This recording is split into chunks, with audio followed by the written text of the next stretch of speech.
नमस्कार जी। नमस्कार जी, सत साहब जी। क्या नाम है बहन जी आपका? मेरा नाम है भगतमती कमला है जी। बहन जी आप कहाँ के रहने वाले हैं? मैं छतरपुर नई दिल्ली की रहने वाली हूँ जी। बहन जी संत रामपाल जी महाराज से नाम दीक्षा आपने कब ली? संत रामपाल जी महाराज से मैंने नाम दीक्षा ली 18 अप्रैल 2014 में ली। बहन जी संत रामपाल जी महाराज से नाम दीक्षा लेने से पहले क्या आप कोई भक्ति साधना करते थे? हाँ, मैं पहले भक्ति साधना करती थी, पितरों की भक्ति करती थी, शिव जी की भक्ति करती थी, विष्णु भगवान की भक्ति करती थी, दुर्गा माता की, सभी देवी देवताओं की भक्ति करती थी। और 7-8 साल की उम्र से ही मैं भक्ति करती आ रही हूँ, क्योंकि जिस समय में बच्चे चंपक नंदन पढ़ते थे मेरे पिताजी ने भक्ति की किताबें मुझे दी, जिससे मेरा ध्यान भक्ति में रहा और शुरू से ही मैं सभी देवी देवताओं की भक्ति करती थी। मैंने 18 साल तक 1998 से लेके परमहंस सत्यार्थी जी की भक्ति दी। उन्होंने सिर्फ एक सोहम मंत्र दिया था कि जब भी आप उठते बैठते सोहम मंत्र का जाप करना है, ये शिव जी का मंत्र है और ये आपका कल्याण करेगा। और जितने भी गुरु धर्म गुरु हैं हमारे आसपास में, उनके सत्संग होते थे और मैं वहाँ जाती थी, वो सब इन्हीं देवी देवताओं की भक्ति बताते थे। तो बहन जी बचपन से ही आपने देवी देवताओं की भक्ति की और उसके बाद आपने एक गुरु बनाए परमहंस सत्यार्थी जी, जिन्होंने आपको सोहम मंत्र का जाप करने को दिया था और उनकी भक्ति आपने 18 साल तक की। उसके अलावा आप अन्य गुरुओं संतों के सत्संग में भी जाते रहते थे। तो जो ये सारी भक्ति आपने की, इन सब से आपको क्या लाभ हुए? इन सब से कोई खास लाभ तो नहीं हुए, लेकिन हाँ हमें ये था कि जो भी घर में सुख हो रहा है या हमारी कोई हारी बीमारी में थोड़ा बहुत आराम हो रहा है तो शायद हमारी इन भक्ति की वजह से ही हो रहा है। बालाजी भी जाते थे, हनुमान जी की पूजा करते थे और शिव जी की तो मैं इतनी कट्टर भगत थी कि सोमवार के दिन मैं पानी तक भी नहीं पीती थी, शाम के टाइम ही भोजन करती थी। और 16 सोमवार कभी चूरमे के करती थी, कभी केले के करते थे, फलिहार के करते थे। और खाना पीना खाने से पहले मैं डेली शिव जी पे पानी भी चढ़ाने जाती थी, जल भी। और जो भी कोई मुझे बता देता था वही करती थी। मैं बहुत ज़्यादा परेशान थी तो किसी ने कहा कि मोहन बाबा की खोड़ी पे चले जाओ मिलकपुर।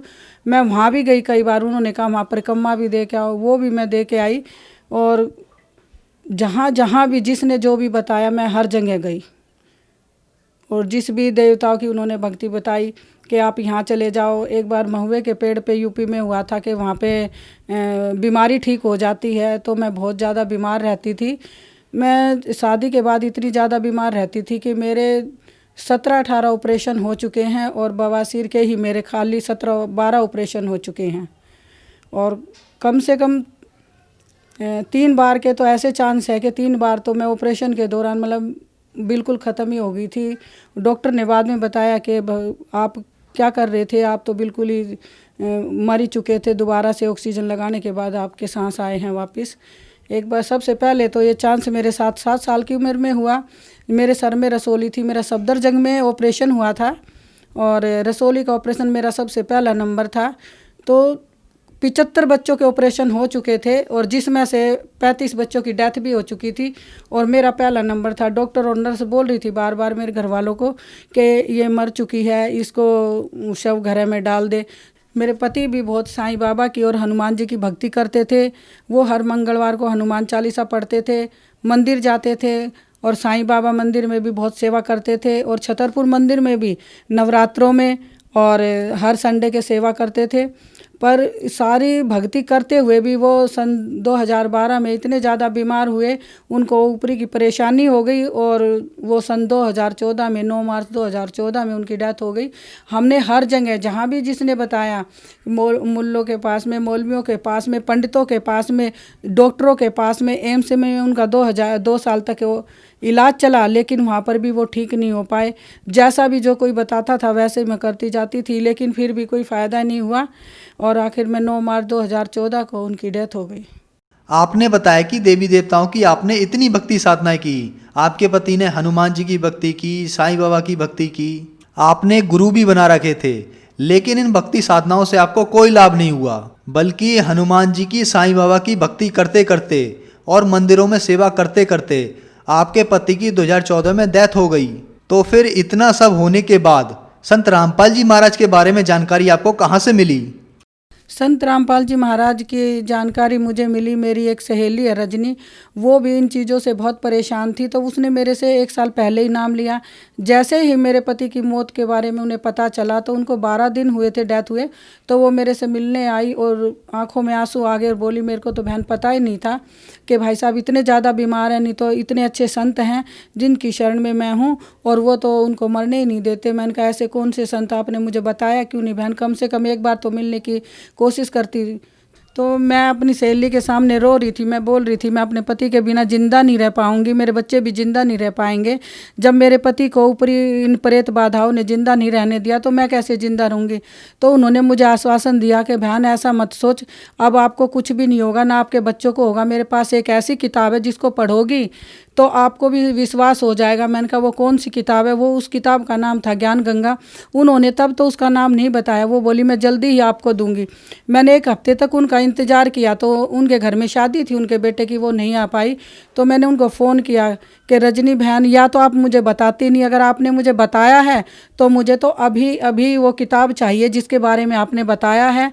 तो उन्होंने बोली ठीक है दीदी, मैं आपके घर पे आ रही हूँ। वो अपनी बेटी निशा के साथ आई, रजनी मेरी सहेली, और मुझे ज्ञान गंगा पुस्तक दे के गई। मैंने फटाफट अपनी दुकान बढ़ाई और मैं घर चली गई। मेरे बच्चों ने खाना बनाया, बोले मम्मी खाना खा लो। मैंने कि नहीं, मैं अभी खाना नहीं खाऊंगी, थोड़ी देर में खाऊंगी। मैं उस ज्ञान गंगा किताब को पढ़ने बैठ गई। जैसे ही मैंने एक एक पेज पढ़ती गई, मेरी आंखों से आंसू की धारा निकलती चली गई और मैं रोने लगी। मेरे बच्चे बोले मम्मी इस किताब को बाद में पढ़ना, आपने खाना भी नहीं खाया। मैंने कि नहीं बेटा, ये किताब तो मुझे जीवनदायिनी लग रही है, मुझे पढ़ लेने दो। बच्चों ने मुझे अपनी कसम दी, मम्मी खाना खा लो फिर पढ़ लेना। मैंने कहा ठीक, आप दूसरे कमरे में सो जाओ, मैं इस किताब को पढ़ूंगी। मैंने पूरे कमरे की सारी लाइटें जलाई, नज़र कमज़ोर थी तो सारी लाइटें जलाई, पूरी रात पढ़ती रही। ऐसे करते करते पूरे दिन रात पढ़ते पढ़ते मैंने ज्ञान गंगा किताब को 3 दिन में ही पढ़ लिया। और जिस दिन वो पूरी हुई, मैंने तुरंत अपनी सहेली रजनी को फ़ोन किया, बहन मुझे नाम दिलवाला। उन्होंने कहा दीदी मैं कैसे चल सकती हूँ, मेरे बेटे की शादी को तो 8 दिन है। मैंने कहा बहन मुझे नहीं पता, या तो मुझे आपको बताना नहीं था और बताया है तो मुझे ले चल। उसके बाद हम 17 अप्रैल को गए। जब मैं संत रामपाल जी महाराज के दर्शन करने के लिए गई, तो जैसे ही संत रामपाल जी महाराज ने, गुरुजी ने मेरे सर के ऊपर हाथ रखा तो मेरा शरीर बिल्कुल फूल की तरह हल्का हो गया। मैं बिल्कुल चल भी नहीं पाती थी, ऐसा लगता था मेरे शरीर में कितने मणों का वो वजन है। और उसके बाद में मैं नाम दीक्षा लेकर घर में आई। बहन जी, संत रामपाल जी महाराज से आपने 2014 में पति की डेथ के बाद नाम दीक्षा ली, तो क्या संत रामपाल जी महाराज से नाम दीक्षा लेने के बाद आपको कोई लाभ प्राप्त हुए? हाँ भगत जी, बहुत सारे लाभ प्राप्त हुए। सबसे पहला लाभ तो ये प्राप्त हुआ कि मेरे बेटे के भी छाती में दर्द रहता था और वो मंत्र जाप मैं जब घर में करती थी तो संत रामपाल जी महाराज को मैंने बताया था, गुरुजी मेरे पति की ऐसे ऐसे डेथ हुई है, उनको ऊपरे की परेशानी थी, खूब इलाज कराया, ठीक नहीं हुआ। तो संत रामपाल जी महाराज ने कहा बेटा आप सही जगह पे आ गए हो, अब आपको घबराने की चिंता करने की कोई ज़रूरत नहीं है, अब आपके बच्चे भी ठीक रहेंगे, आप भी ठीक रहोगे। उसके बाद में मेरा शरीर इतना बीमार रहता था कि मेरे 17 ऑपरेशन हो चुके थे। मैं हमेशा चारपाई में रहती थी, तो मैं ये सोच सोच के रोती थी कि जब मेरे पति के रहते हुए भी मैं ठीक नहीं रह पाई, बच्चों को ठीक नहीं रख पाई, तो अब उनकी एब्सेंट में मैं क्या करूँगी। तो तब संत रामपाल जी महाराज ने कहा बेटा आप सतलोक आश्रम में आ गए हो, आपको सही नाम दीक्षा मिल गई है, बस इसका सुमिरन भक्ति करना और अपना नियम का पालन करना, आपको कोई भी परेशानी नहीं होगी। संत रामपाल जी से नाम दीक्षा लेने से पहले मेरे बवासीर के 12 ऑपरेशन हो चुके थे और मैं बहुत ही परेशान रहती थी, दुखी रहती थी। उसके बाद में जैसे ही मैंने संत रामपाल जी महाराज से नाम लिया, दीक्षा ली, तो मेरे को बवासीर की बीमारी जो इतनी भयंकर थी तो वो बिल्कुल ठीक हो गई और भी कई सारी मेरी परेशानियां थी जो ठीक हो गई। और एक बार हम बरवाड़ा आश्रम में सत्संग के लिए जा रहे थे तो मेरा यूट्रस रिमूव हो चुका, तो उन टाँकों में इतना दर्द हो रहा था, मैं एक पग भी नहीं उठा पा रही थी। तो मैंने अपनी सहेली रजनी को बोला मैं कैसे जाऊंगी, इतनी दूर बरवाला है, मेरे पेट में बहुत दर्द है, टाँकों में बहुत दर्द है। उन्होंने मुझे हिम्मत दी, दीदी गुरुजी का नाम ले लो, आपको सतनाम मिला हुआ है, उसका जाप करो, गुरुजी अपने आप भला करेंगे, आप पहुँच जाओगे। उस दिन मैं बरवाला आश्रम की जब मैं दरवाजे पे पहुंची तब भी मेरी आंखों में आंसू थे और मैंने जैसे ही बैग रखा, हाथ मुंह धोए, दंडवत प्रणाम किया, तो मैंने कहा बहन सबसे पहले मैं दवाई लेके आऊँगी। तो मैं दवाई लेने गई तो भगत जी ने मेरे को 2 गोली दी, बोलो लो भगतमती। मैंने कहा भगत जी मेरे तो बहुत ज़्यादा दर्द है, आप 1 खुराक नहीं मुझे 2 खुराक दे दो। उन्होंने कहा भगतमती इसकी भी ज़रूरत नहीं है, आप मालिक की शरण में आ गए हो, संत रामपाल जी महाराज की शरण में आ गए हो, इसकी भी ज़रूरत नहीं है, पर यह आपकी संतुष्टि के लिए है। वो 2 गोलियाँ आज भी मेरे उसी पर्स में पड़ी हैं 5 साल के बाद भी, और उसके बाद में वो दर्द मुझे आज तक कभी भी नहीं हुआ। एक चमत्कार ये हुआ कि मैं बहुत दुखी और परेशान रहती थी, तो मैं संत रामपाल जी का आश्रम में सत्संग सुनने गई। तो जैसे गुरुजी ने सर पे हाथ रखा तो मैं रोने लगी।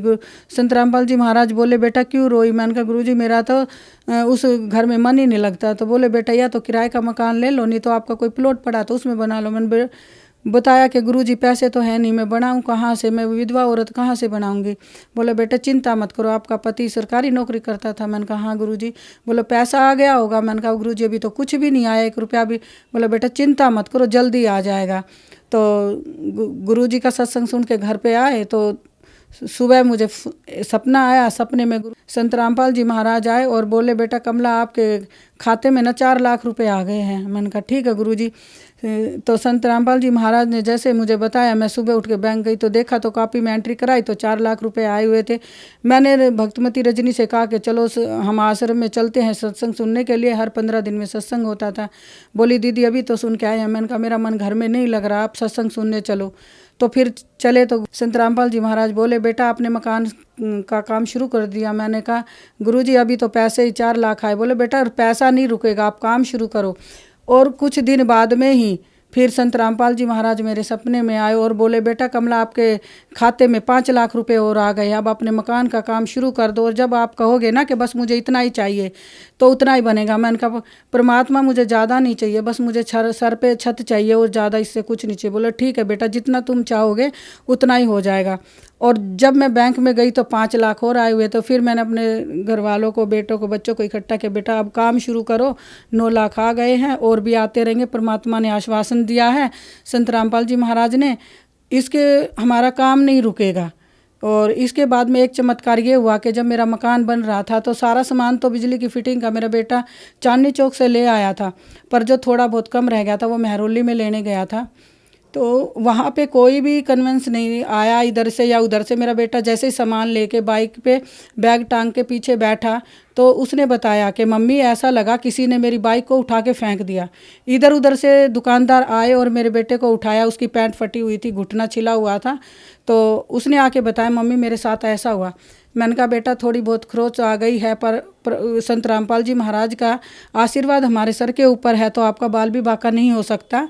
मैंने अरदास लगाई है मालिक मेरे बच्चों को ठीक रखना। इसके बाद में एक चमत्कार ये हुआ कि मेरा सारा सामान मकान का पड़ा हुआ था।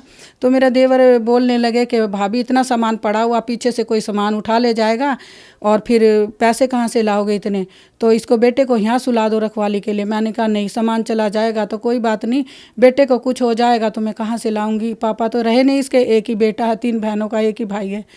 तो मेरा बेटा बोला मम्मी कोई डरने की बात नहीं है, मैं सो जाता हूँ।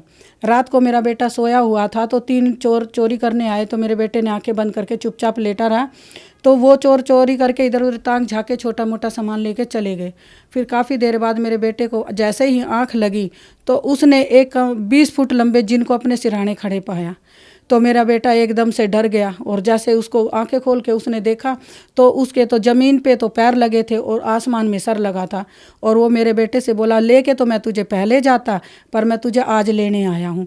मेरे बेटे को ऐसा उकाब दिया, मेरे बेटे ने बाइक उठाई, लॉक लगाया और सीधा घर आ गया। रात के 2:30 बजे दरवाज़ा खोला था, मेरा बेटा बिल्कुल पसीने से तरबतर था। सुबह उठ के उसने सारी बात बताई कि मम्मी ऐसे ऐसे बात है। मैंने कहा बेटा संत रामपाल जी महाराज का आशीर्वाद हमारे सर पे है, आपका कोई भी बाल भी बाका नहीं कर सकता। उस दिन के बाद मैंने जब जोत लगाई तो मैंने मालिक को अरदास लगाई है संत रामपाल जी महाराज, अगर मैं आपकी शरण में हूँ और सच्ची भक्ति कर रही हूँ और नियम का पालन कर रही हूँ तो मेरे बच्चों की रक्षा करना। उस दिन के बाद आज तक मेरे बेटे की बाइक ना कभी टकराई, ना मेरे बेटे को कभी खरोच भी आई। तो बहन जी आपने बताया कि जब आपने संत रामपाल जी महाराज से नाम दीक्षा ली उसके बाद आपको आर्थिक लाभ हुआ, आपका मकान भी बन गया और संत रामपाल जी महाराज की दया से आपके बच्चों की रक्षा भी हुई। आपकी जो बवासीर की बीमारी जिसमें आपके 12 ऑपरेशन हो चुके थे, वो भी संत रामपाल जी महाराज से नाम दीक्षा लेने के बाद ठीक हो गई। तो जो श्रद्धालु आपको सुन रहे हैं, आप उन्हें क्या संदेश देना चाहेंगी? जो श्रद्धालु मुझे सुन रहे हैं, मैं उनको एक ही संदेश देना चाहूँगी कि इस संसार में अगर कोई पूर्ण परमात्मा है, कोई पूर्ण गुरु है, जगत गुरु है, वो है संत तत्वदर्शी संत रामपाल जी महाराज। जब मैं छोटी थी तो किताबों में हमारी हिंदी की टीचर पढ़ाया करती थी कबीर दास जी के दोहे। तो जब मैंने संत रामपाल जी दास से नाम लिया तो मुझे उन दोहों का पूरा सार पहले तो समझ में आ गया था, क्योंकि वो बताती थी कि जो सच्चाई संत कबीर दास जी के दोहों में थी वो किसी कवि के दोहों में या किसी कवि की कविताओं में नहीं थी। तो वो बताती थी कि जैसे संत रामपाल जी महाराज बताते हैं कि कर का मन का डार दे मन का फेर, तो वही वो बताती थी कि उनके मन के कारक है कि जो माला हाथ में लिए उसको छोड़ के जो इस संसार में हमारा मन लिप्त है, उस मन को हमें इस जगत से फेर के उस सच्चे परमात्मा की शरण में, उसकी भक्ति में लगाना है, ताकि हमें वो सारे सुख प्राप्त हो जो परमात्मा हमें देना चाहते हैं। और इस संसार में तत्वदर्शी संत रामपाल जी महाराज से बढ़ के कोई दूसरा संत नहीं है। आप सभी भक्तों से ये प्रार्थना है, निवेदन है कि आप सब संत रामपाल जी महाराज की शरण में आए और अपना कल्याण करवाएं। धन्यवाद बहन जी। सत साहिब।